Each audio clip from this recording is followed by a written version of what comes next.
You connect to public Wi-Fi, let's say at the cafe, at the airport, or even at the hotel, or in one of your favorite spots around your vicinity.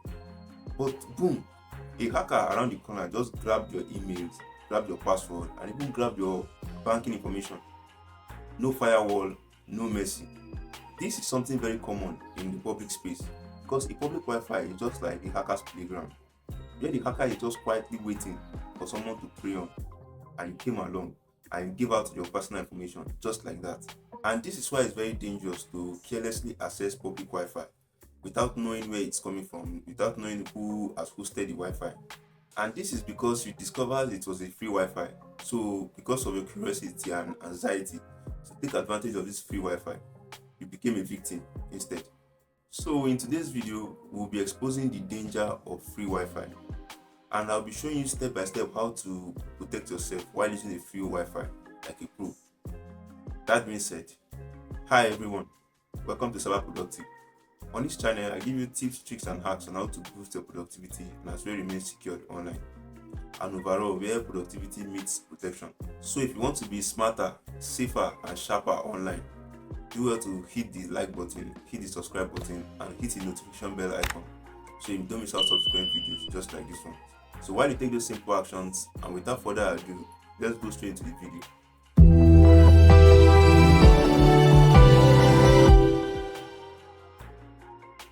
First, let's discuss what really happens on public Wi-Fi. So here I'll be breaking down some instances or tricks which hackers use in getting your personal information on a public Wi-Fi, and some of the activities that might happen in a public Wi-Fi that will warrant hackers to get your information. Now let me start by telling you a story about a friend called Jack. Jack was at his favorite coffee shop. He connected to the free Wi-Fi, and while he was browsing the internet, he ordered the sneakers and some other items. And as well, while he was still browsing the internet, he went ahead to check his email for some messages. He also logged into some of his social media accounts to check messages, reply messages, and also connect with friends as usual. But then, when he got home, he realized that his crypto wallet was gone, his Amazon account was drained, and his Instagram account was hacked as well. Now the big question is, what really happened? Who do you think did this, and how do you think this happened? Well, the simple thing is that Wi-Fi is not just a Wi-Fi, it's a hacker's playground, where a hacker was just quietly waiting for who to prey on, and you came along and just connected to the Wi-Fi, and you got hacked. If you think that was bad, let me tell you something that is more scary. Hackers can insert themselves between you and the server, as is between you and the internet. This is called man-in-the-middle attack.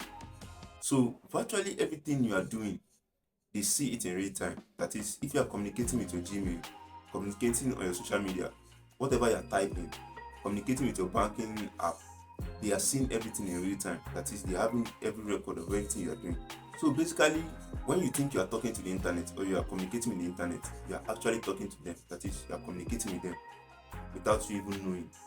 This is something very terrible, and most people don't realize this because they just feel, oh, this is a free Wi-Fi, let me just utilize it, let me just take the advantage, and they just jump on it and start using it. But this is one of the dangers of using a free Wi-Fi. Another thing that is very bad in using a free Wi-Fi network is what we call a fake Wi-Fi network. So what happens is that hackers love setting up a fake hotspot. Hackers will create a fake hotspot and they name it the exact name of the original hotspot. Maybe perhaps the one you are used to or the one you know that you normally use, let's say in a coffee shop. Or they might name it something that may want to trick you to use it. Let's say in an airport, they might name it free airport Wi-Fi. That alone want to convince you to use that Wi-Fi. You think it's the original airport Wi-Fi, not knowing it's someone around the corner that just created that hotspot, waiting for someone to connect to it and steal the person's information. Now, generally, even without using a fake network or a fake Wi-Fi, hackers can still listen to your traffic in real time using what we call packet sniffer. Yes.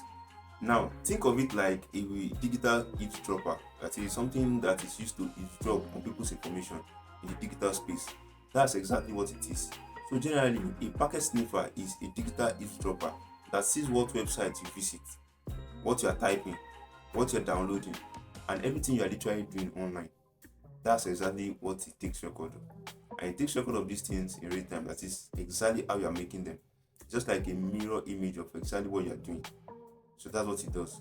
Now, having talked about what happens on the public Wi-Fi, that is how your informations and data are being stolen, the tactics that hackers use in stealing these informations. Let's now discuss how we can stay safe on the public Wi-Fi. Because obviously, in most cases, you just have to use the public Wi-Fi.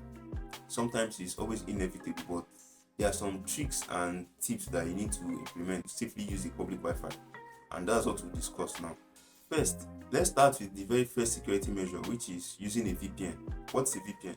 A VPN is basically virtual private network. That is something that encrypts your information and data such that nobody can eavesdrop or see whatever you're doing online. A VPN encrypts your data such that even if someone is listening to it and the person is trying to keep track of whatever you're doing online, the person will not be able to do that. Rather, the person will be seeing something cheapish, so no real-time record of what you're doing. So the VPN helps you encrypt your traffic from any other person seeing it whatsoever. So this is the very first measure to take when using a public Wi-Fi. And some of the VPN that I might recommend you using are NordVPN, ProtonVPN, ExpressVPN, or maybe other VPN you might have come across and you think they are nice. You can just go ahead and try them.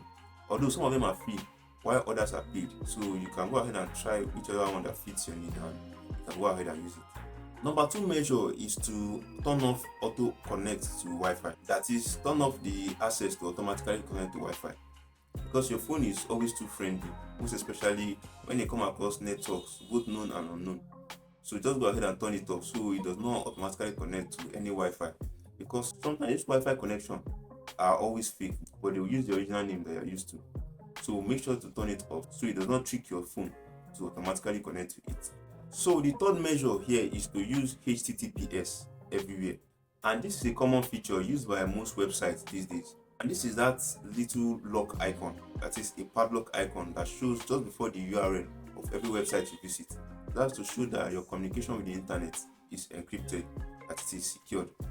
But you need to pay attention to any website you are visiting, because sometimes this website might not have that icon, as that encryption icon, to show that your communication is secured. So you need to pay attention to that. So any website that does not have that icon, that lock icon, simply means that website is not safe to visit. So make sure to keep track of that and take note of that. Make sure to pay attention to that detail. And if you think you cannot really trust these websites, like they might not give you a real secure version of the website, you can as well go ahead and install HTTPS everywhere, so as to force encryption security into every website you visit. That's a better way, because you might not tell, and sometimes out of you being in a hurry or in a rush to check out something online, you won't notice that that website does not have that encryption block. So it's better to just install a HTTPS everywhere so it can automatically force encryption into your communication to the internet. Another measure, which is the fourth measure you need to take when accessing or when you are on a public Wi-Fi, is to avoid making sensitive transactions on a public Wi-Fi. When you're on a public Wi-Fi, don't check your bank information whatsoever on a public Wi-Fi. Don't make any bank transaction on a public Wi-Fi. Don't shop on a public Wi-Fi. Don't make any online transaction on a public Wi-Fi. Don't check any work file or document on a public Wi-Fi whatsoever. Don't send any work file or work document on a public Wi-Fi. This is very dangerous. So if you have to do any of all these things, just save it for a secure network. That is, wait until you can access a secure network before you can make any of all these transactions or do any of all this kind of stuff. So basically, a public Wi-Fi is generally for browsing, just browsing and surfing the internet, not for banking, not for transaction purposes. Take note. Another thing you can do when you think of using a public Wi-Fi is to probably use your phone hotspot instead. It's literally safer. And I say it's safer because you can control your connection and you can as well do more important things on your hotspot, since it's your private hotspot. And if peradventure you just have to use a public Wi-Fi, make sure after using that public Wi-Fi, you log out your account from that public Wi-Fi and forget that Wi-Fi, because each time you come across that Wi-Fi again, your phone might automatically connect to it and you might not know who might be around the corner to steal your information. So now we've talked about what really happens on the public Wi-Fi, how people get tricked on the public Wi-Fi, and how we can as well protect ourselves when we are connected to the public Wi-Fi. Now let's talk about cyber productivity in public.